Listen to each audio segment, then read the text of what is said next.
Hey everyone, good to see you. Let me tell you something that should stop every American in their tracks. The men who served as Donald Trump's most senior military advisors, the generals and admirals he personally selected to lead the most powerful armed forces on the planet, the people who sat in the Situation Room with him and witnessed his private decision-making and heard his private statements about the use of military power. Those men are now publicly warning the country that the president they served is a danger to the Constitution and a threat to American democracy itself. This is not political opposition. This is not partisan spin.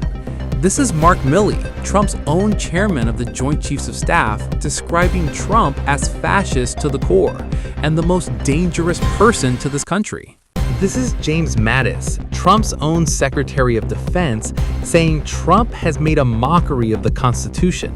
This is John Kelly, Trump's own White House Chief of Staff, a four-star Marine general and the Gold Star father, confirming that Trump called fallen American troops suckers and losers, and discussing Trump's desire to use the military against domestic political opponents.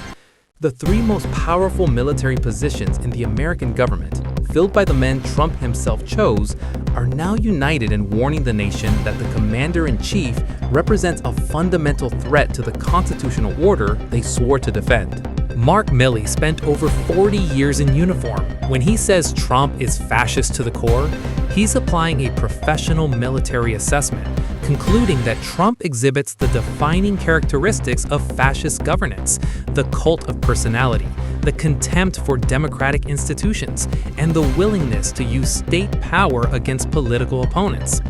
James Mattis did not resign over a policy disagreement. He resigned because he concluded that Trump's approach to governance was fundamentally incompatible with constitutional principles. Mattis described a president who does not even pretend to unite Americans and who treats the rule of law as an obstacle rather than a foundation. John Kelly's testimony is perhaps the most devastating. He has publicly confirmed that Trump looked at the graves of American heroes and mocked them as fools for dying. Kelly has also confirmed that Trump discussed deploying the armed forces against American citizens whose political views he disagreed with. These are not isolated criticisms from disgruntled former employees.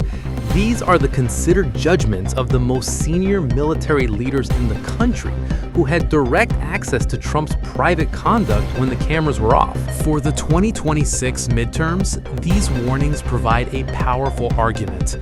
When a candidate can tell military families that Trump's own chief of staff confirmed he called fallen troops suckers and losers, it is testimony from someone who was in the room. Trump, according to the people who served alongside him, wants a military that obeys him personally, judges who rule in his favor, and laws that bend to his will. This vision is described by his own appointees as fascist and is incompatible with the American constitutional system. The men sounding the alarm are not politicians. They are the people who dedicated their lives to defending this country. They have concluded that their oath requires them to warn the country that the commander-in-chief himself has become a threat to the document they swore to protect. When generals set aside the tradition of political neutrality because they believe the threat to the republic is too great for silence, every citizen has a responsibility to listen. The generals have spoken. The warning could not be clearer.